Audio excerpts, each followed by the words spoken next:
Allohning al-Xoliq, al-Bari, al-Musavvir degan ism sifatlari haqidagi tafsirlar. Bismillah, alhamdulillah, vassalatu vassalam ala rasulillah. Assalamu alaykum wa rahmatullahi wa barakatuh.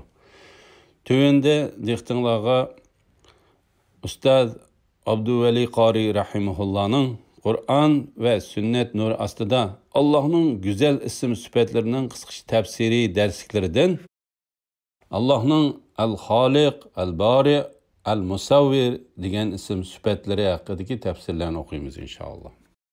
Ba'da euzu billahi mineşşeytanirracim.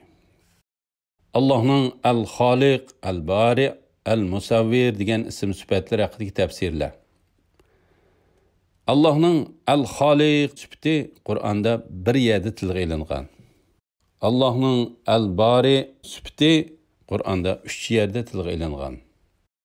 Allah'ın el-Musavvir sübti Kur'an'da bir yerde tilga ilingan. El-Haşir suresinin 24. ayetinde tercümesi Allah hemmini yaratquchidir. Yo'qlikdan paydo qilguchidir. Hamma narsaga surat, shakl beg'ishlag'uchidir. Eng chiroyli ismlarga egidir. Osmonlardagi va zimindagi narsalar uningga tasbih etib turdi. U g'olibdir, hikmat bilan ish qilguchidir. Al-Xoliq, al-Bari, al-Musavvir ismi ma'nosida bir-biriga yaqin tuyuladi. Lekin har birining o'ziga xos ma'nosi bor. Al-Xoliq her bir narsani o'lchab yaratquchi zotdir. Al-Bari o'lchab qo'ygan narsani yo'qlikdan paydo qiluvchi zotdir. Al-Musavvir o'lchab qo'ygan narsani yo'qlikdan paydo qilgandan keyin uningga zinnat va surat beg'ishlovchi zotdir. Bu ma'nolarni tushunishimiz uchun Alloh subhanahu va taolo hamma mavjudotga o'ziga xos miqdor beg'ishladi. Bu miqdorlarni hammamiz olamga nazar tashlasak ko'zimizga ko'rindi. Ko'proq ilmga ega kishilar texmi cho'nqur tushunadi. Olamdagi har bir narsaning o'ziga xos miqdori bor. Olamdagi insonlarning o'ziga xos miqdori va har bir a'zosining ham o'ziga xos miqdori va o'lchami bor. Shuningga o'xshagan kainotdagi hamma narsaning ham o'ziga xos o'lchami bo'lib, uning ichidagi har bir sayyora, har bir mavjudot uning bir qismini tashkil qiladi.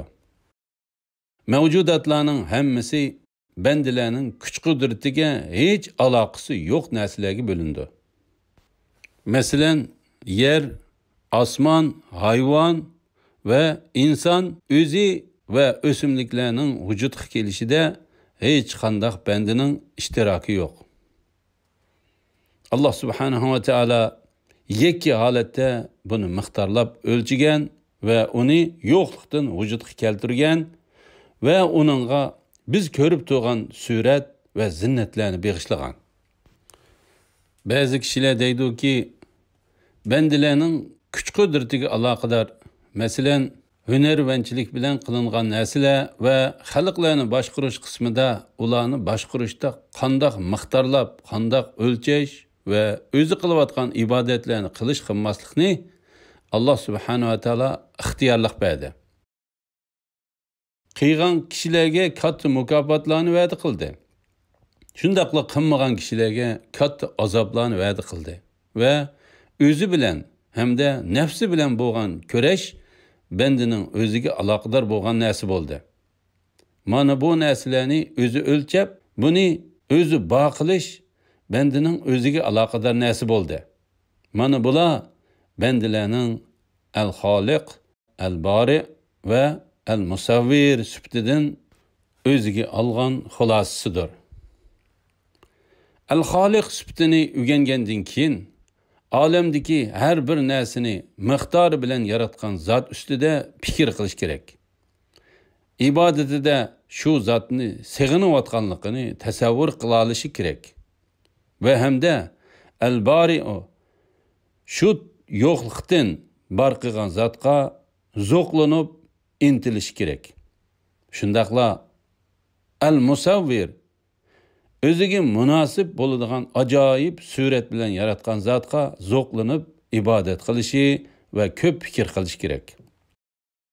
Payg'ambar alayhissalatu vassalam bir soat tafakkur bilan bo'lgan ibodat ko'p yillik tafakkursiz qilgan ibodatdan afzal dedi. Olamdagi har bir narsalarning suratlarini ko'rib, zo'qlanib, o'ziga bir ta'lim olish kerak.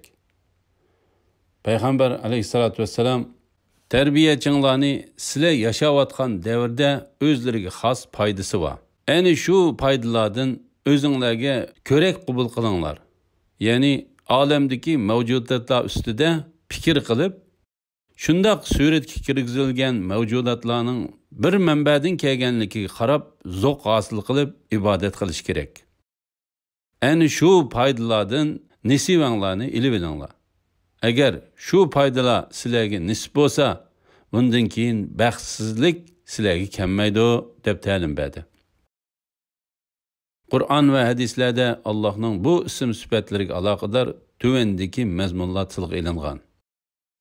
Al-Xoliq haqidagi oyat hadislar. Sura Haj 73-oyatida tarjimasi: Ey insonlar, ya'ni mushriklar jamoasi, bir misol keltiriladi. Uningga quloq solinglar. Shubhisizki sizlar Allohni qo'yib cho'qinayotgan narsalarning hammasi yig'ilgan taqdirdimi bir chivinni yarata olmaydi. Aqli bor odam qandoqmi mushundoq narsalarni ma'bud qilib olib ularga cho'qinadi? Chivin ulardan bir narsani elib qochsa, uni chivindan tortib ola olmaydi. Cho'qing'uchimi ojizdir. Sura Al-Imron 19-oyatida tarjimasi: Ular o'ri tug'andimi, o'ltirgandimi, yotgandimi Allohni aslab turdi. Osmonlarning va zaminning yaratilishi to'g'risida fikr yurgizdi. Ular aytdi: Rabbimiz buni bekor yaratmading. Sen pokdirsan. Bizni do'zax azobidan saqlagin. Sura G'oshiya 17-oyatida tarjimasi: Ular qaramamdoki, to'gilar qandoq yaratildi? Sura Mu'minun 14-oyatida tarjimasi: Ondan abi va nini laxti qonga aylantirdik. Ondan laxti qonni parcha go'shtga aylantirdik. Ondan parcha go'shtni so'ngakka aylantirdik. Ondan so'ngakka go'sht qo'ndirdik. Ondan uni jon kirgizib, boshqa maxluqqa aylantirdik. Eng mahir yaratquchi Alloh hikmat va qudrat jihatdan ulug'dir. Sura Falaq tarjimasi: Maxluqotning sharridan, qorong'ulik bilan kirgan kechining sharridan, tugunlarga dam solg'uchi sehrgarlarning sharridan, hasadxo'rning hasad qilgan chog'dagi sharridan, Subhining Robbi Allohga sig'inib panoh tilayman degan. Sura Falaq 1-oyatidan 5-oyatgacha. Tövende hadislerden qarab bakaylı. Peygamberimiz aleyhissalatu vesselam mundaq deydi: Kimiki bir manzilga tushib, Allohning kamil yaratgan so'zlari Qur'onga sig'inib, Alloh yaratgan barliq maxluqotlarning sharridan panohlik tilayman desa, u kishi shu o'rindan yutkilib ketkicha hech narsa onunğa zarar yetkazilmaydi. Rawahu Muslim 7053-hadis. Al-Bari haqidagi oyat hadislar. Sura Hadid 22-oyatida tarjimasi: Yer yuzidagi barliq hodisalar va o'zinglar uchragan musibatlar biz ularni yaratishdan burun lavhil mahfuzga yozilgan. Bu ish shubhisizki Allohga osondir. Sura Sod 71-oyatida tarjimasi: O'z vaqtida Rabbing farishtalarga aytdi: men haqiqatan laydin bir odam yaratiman. Sura Bayyina 7-oyatida tarjimasi: iymon etgan va yaxshi amallarni qilganlar ana shular mahluqotlarning yaxshisidir. Sura Hashr 24-oyatida tarjimasi: Allah hammani yaratquchidir. Yo'qlikdan paydo qilg'uchidir. Hamma narsaga surat, shakl beg'ishlag'uchidir. Eng chiroyli ismlarga egidir. Osmonlardagi va zimindagi narsalar uningga tasbih aytib turdi. U g'olibdir, hikmat bilan ish qilg'uchidir. Sura Baqara 54-oyatida tarjimasi: o'z vaqtida Musa o'z qavmiga: ey qavmim, sizlar Mo'zayni ma'bud qilib edib, haqiqatan o'zinglarga zulm qildinglar. Yaratquchinglarga tavba qilinglar. Mo'zayga cho'qinmaganlar, cho'qinganlarni o'ltirsin, dedi.